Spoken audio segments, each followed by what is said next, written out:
Приветствовать в нашем ботаническом саду на нашем первом фестивальном дне, который называется «Черемуховая суббота». Сейчас обильно цветет черемуха, и мы вас пригласили полюбоваться на ее цветение, отдохнуть, насладиться видами природы, получить удовольствие. Различные мероприятия для вас подготовили. Ну и начинаем мы возле нашей входной зоны, так как мы ботанический сад, мы ведем очень большую научную работу, и мы очень активно начали вести научно-просветительскую работу, так как если люди не будут знать о том, чем мы занимаемся, то смысла в нашей работе большого тоже не будет. И вот здесь сейчас у нас начинаются наши первые посадки, наши декоративные насаждения, которые еще не до конца оформлены, потому что еще только начало лета и, возможно, там заморозки или что-то. Но все это в процессе, это все меняется, это все производится. Но вот здесь мы уже видим цветущие растения, цветущие многолетние травянистые растения. Это декоративные растения. Смотрите, они цветут очень рано, потому что это растения нашей флоры нашей Якутии, и они приспособлены для того, чтобы рано зацвести, пока еще в почве достаточно влаги, порадовать нас, завязать семена и достаточно потом им уйти на покой.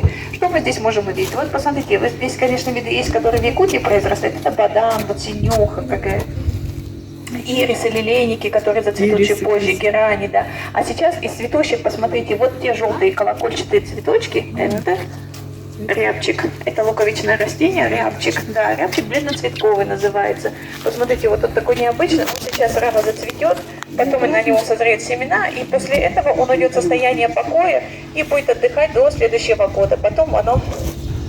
Так, семечки упадут? Да, семечки упадут, там луковичка в земле останется, и потом следующей весной... Сейчас рассаду есть у вас или нет? Ну, сегодня мы не продаем многолетники, сегодня только рассаду можно будет приобрести, потому что там это невозможно. А осенью им будет или нет? Будет, да. Далее, вот это цветет с большими кожистыми листьями, это многим известно, это бадан толстолистный, то, что лекарственное растение, это используется для приготовления чая и прочего. Вот здесь вот доцветает сиреневыми, вот видите, останки лепестков, это прострел. Прострел турчининова с фиолетовыми цветками. Мы уже, был у нас праздник подснежника, мы когда приглашали всех, чтобы полюбоваться на цветение подснежников. Ну вот сейчас он доцветает, и посмотрите, вот такие вот головки поднимаются все выше и выше с пушинками. Там завязываются семена. Они тоже очень красивые, когда в плодах стоят. Далее посмотрим, вот белые цветочки на высоких ножках, они тоже уже несколько отцвели, но тем не менее еще можно понять, как они выглядят. Это тюльпан, тоже луковичное растение, тюльпан поздний. То есть даже тюльпаны можно вырастить у нас. Вот этот вид вполне себя успешно чувствует. А он зимой, да? Зимой, да. Здесь ничего не выкапывается, ничего не закрывается. Просто мы осенью срезаем растения, и они так и зимуют. Весной, вот, пожалуйста, они выходят. Посмотрите, а вот это вот замечательное растение с большим количеством голубых цветочков. Очень ароматные цветочки, отсюда уже даже можно почувствовать его ароматы. Это синюха. Синюха, да, очень красивая. Она может цвести очень продолжительное время. И, ну, вот такую небольшую клумбочку, она будет очень здорово смотреться. Так, далее посмотрим, давайте еще несколько аспектов сделаем. Вот это вот желтый низкорослый и вот синий низкорослый, это ирисы или касатики, да, что цветут. Видите, они цветут в одно время, примерно одной высоты, экологические условия сходные, и можно их очень хорошо комплектовать. Вот видите, получается у нас клумба, которая цветет с ранней весны, потом мы сюда досадим однолетники, какие-то такие скромными цветочками, и у нас получится такой вот каменистый. Улица Советская.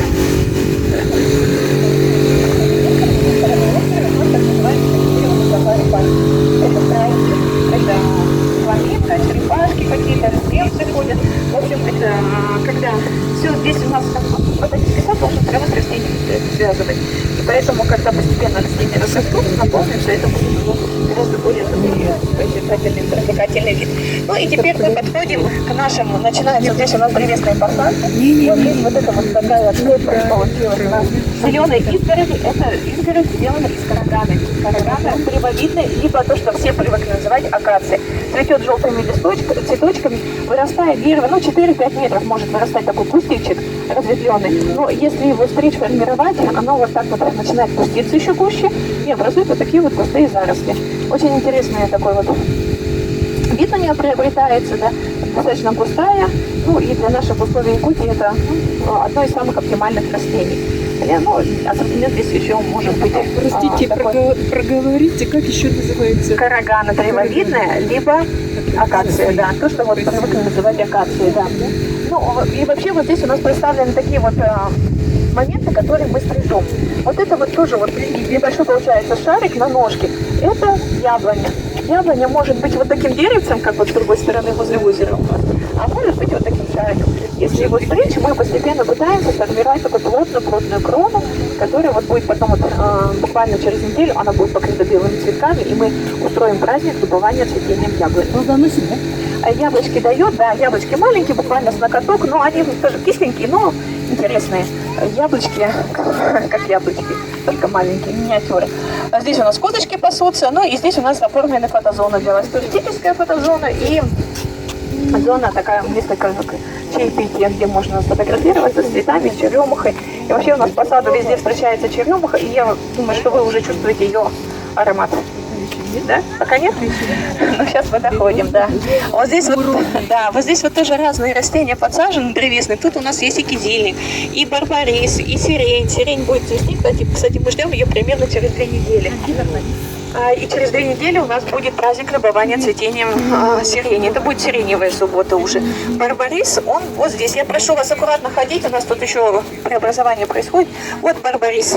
Посмотрите, у него огромные колючки, примерно вырастает вот с меня ростом.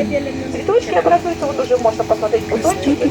И вот он постепенно расправляется и станет таким привлекательным кустом.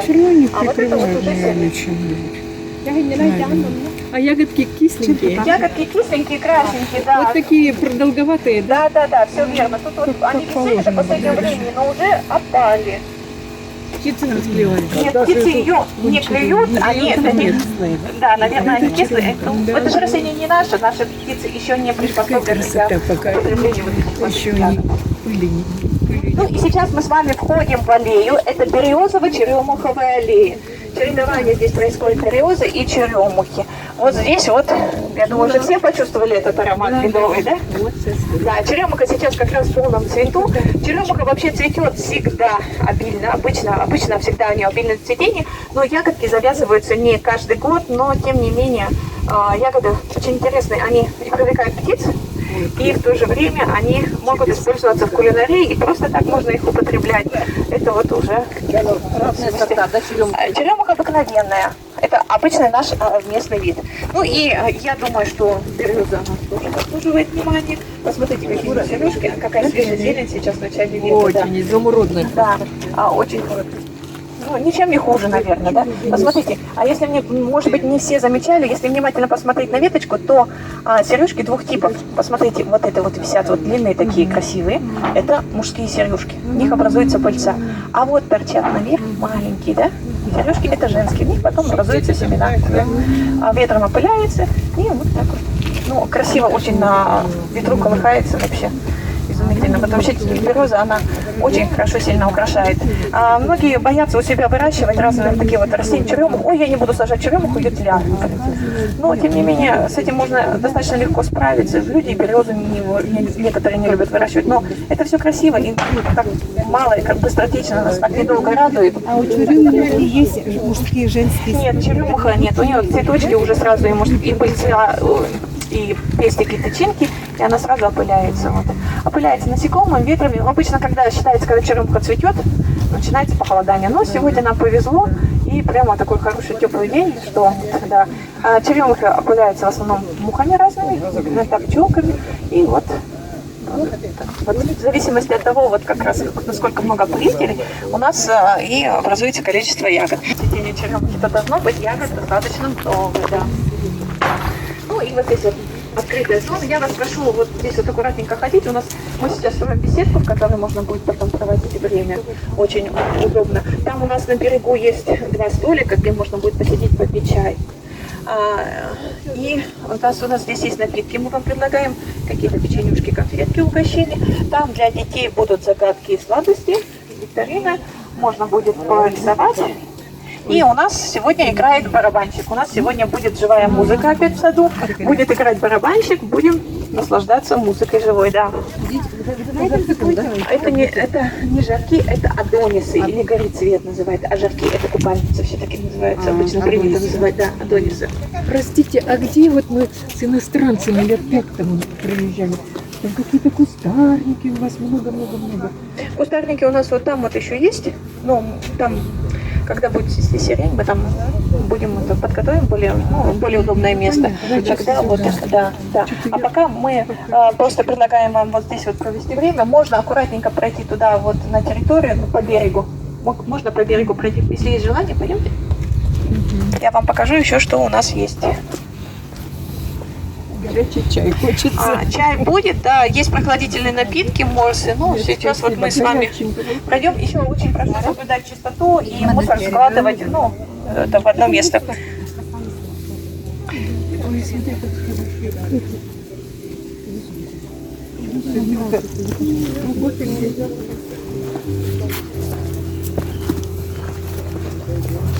Вообще сейчас очень много, Якутия, она радует как раз своим ранним цветением.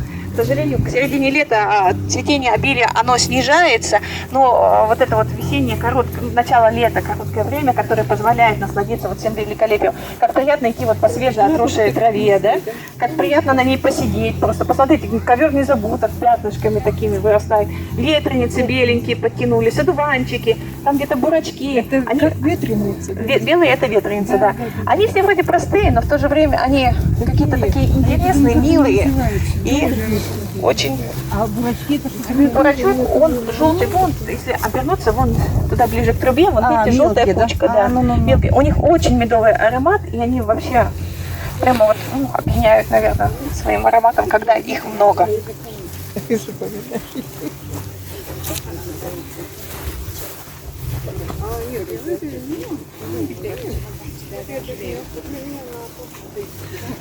Еще у нас большая просьба растения не рвать на территории сада, потому что есть некоторые экземпляры, за которыми мы наблюдаем, на основании которых мы вот делаем свои какие-то научные исследования, выводы.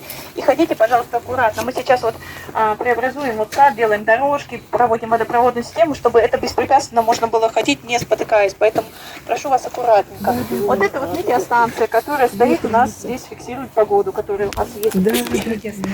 Да, температуру, скорость ветра, направление ветра, температура на почве, количество осадков, все это идет, передается на компьютер, и потом дальше уже можно использовать в своих наблюдениях.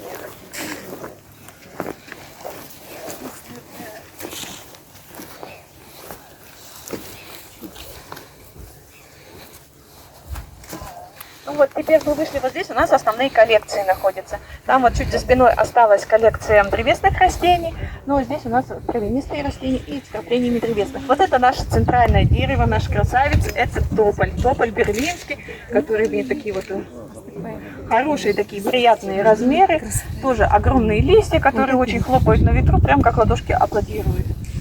Ну, сейчас мы туда не пройдем, но надеемся, что к следующей субботе у нас уже будет дорожка вот эта вот сделана, и можно будет гулять уже.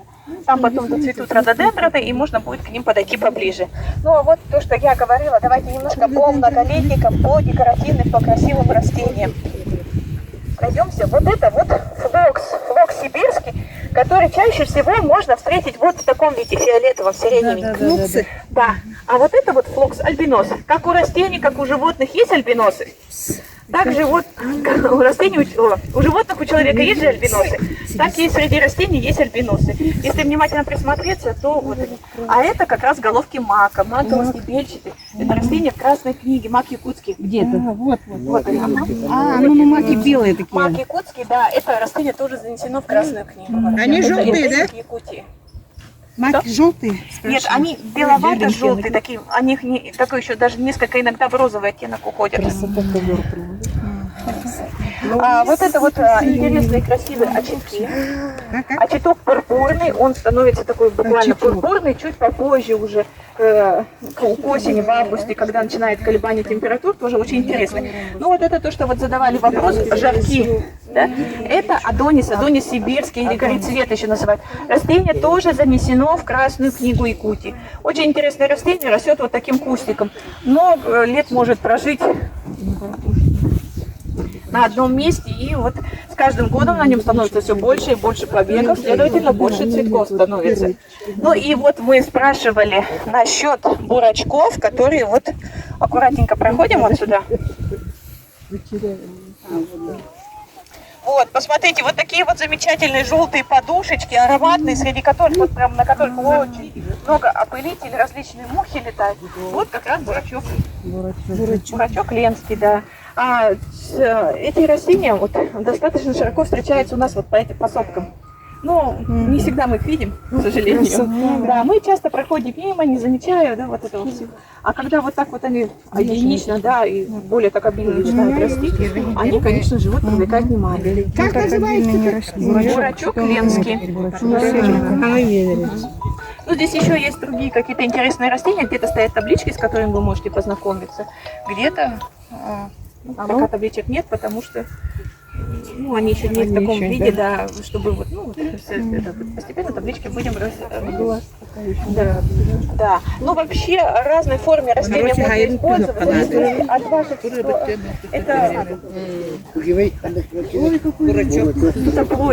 таблодик, или трава, вот иногда. Да, вот оно, у него зонтики такие вот примерно вот такой высоты образуются. Они на севере растут? Они в основном больше их в Алданском, в Алёкнинском районе. Бюрогирото. Да. Ага. Зонтиковой. Зонтики, да. Как лекарственное растение. Кстати, оно тоже внесено в Красную книгу. И как раз в Красную книгу оно внесено из-за того, что оно усиленно эксплуатируется людьми. И возле населенных мест ее вообще практически уже нет. А это какой цвет? От рака. Это лапчатки. Да, они тоже очень интересные, могут быть желтые. Вот чем хороши лапчатки, у них такие желтые лепесточки, которые отражают солнышко. Прямо вот блестящие такие. Это фиалка. Фиалки, они вот так цветут рано весной, а потом у них образуется просто, зеленый. На горе растут они очень. Зеленый такой кустик. А тут еще рядом прострел аянский вот этот вот. У него другой совсем цветочек, он такой более закрытый, вот вниз склоненный.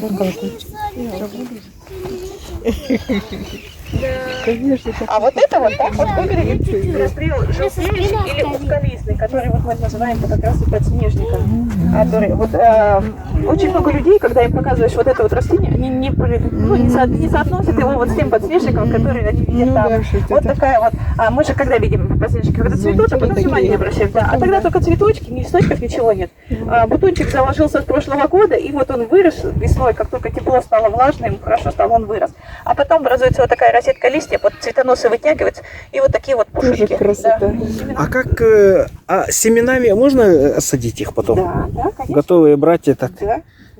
Еще даже лучше семенами, потому что у них стержневая корневая система такая, как морковка несколько такая, и она повреждается, когда мы Вот я сколько пыталась одуванчик перенести к себе на участок. Да вы что? Ой, одуванчик, господи, снежный. А вообще, если когда вы переносите растения, нужно стремиться молодые растения пересаживать. Ну да. Они легче переносят пересадку, у них еще меньше вот корневая подземная зона. И поливаем. Ну, а поэтому мы говорим на отдельных наших мастер-классах по многолетним декоративным растениям. У нас есть мастер-классы по древесным растениям, когда мы учимся сажать, мы учимся обрезать, мы учимся размножать, мы учимся ухаживать за растениями. Это тоже прострелы. Да, они цветают вот уже.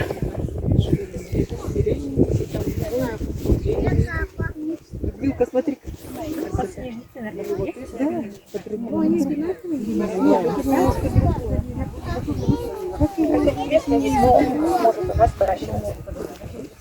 Ну и давайте, мы как раз и дошли до рядовки двойки перца, до нашей Софии, до нашего талисмана. Она, можно сказать, сверху, наверное, она не настолько привлекательная, как могла бы вот казаться. Но скромность она украшает всех, не только людей. Вот она, рядовская двоякоперистая. Это эндем редких столбов. Растение, эндем что значит? Это растение, которое нигде, кроме этого места, не встречается. То есть во всем мире нет больше такого растения, только на летских столбах и на синских столбах. Как Ну, это называется? часть Скажи, летских. пожалуйста, еще раз. Это рядовские двоякоперистые. Это здесь растение еще не разросшееся, когда они становятся большими взрослыми, так вот, ну, по-моему, так ага, обильно начинается вот.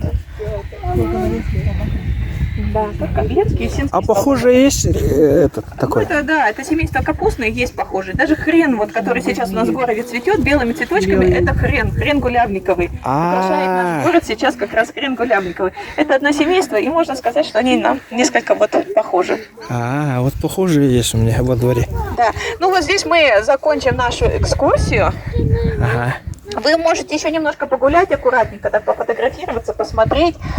Здесь у нас посевные короба, где мы выращиваем растения, сеем их и потом в дальнейшем подращиваем. И в зависимости от цели, от нашей задачи, мы от того, какое это растение, мы их уже переносим на постоянное место, либо на участок для реализации, либо для озеленения, либо для научных исследований.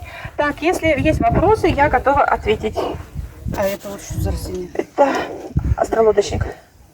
Это бобовые, да, посмотрите, у них какой интересный цветочек. Вот, всегда бобовые можно узнать вот по их вот этим вот, да, парус, лодочка. Помните, на школе учили, вот парус, вот лодочка, там внизу, между ними можно посмотреть весла. Да. Да, интересно. Вопросы есть? А у меня вот вопрос. Вот Да. мы прошли его качкарник, такой более острый. Это что за трава? Какой качкарник? Пойдемте, немножко вернемся.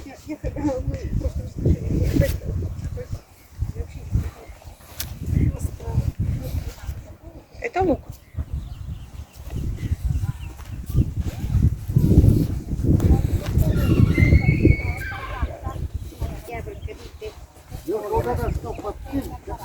Это подснежник, да, прострел. Правильно сказать будет прострел. Это злаки, газон.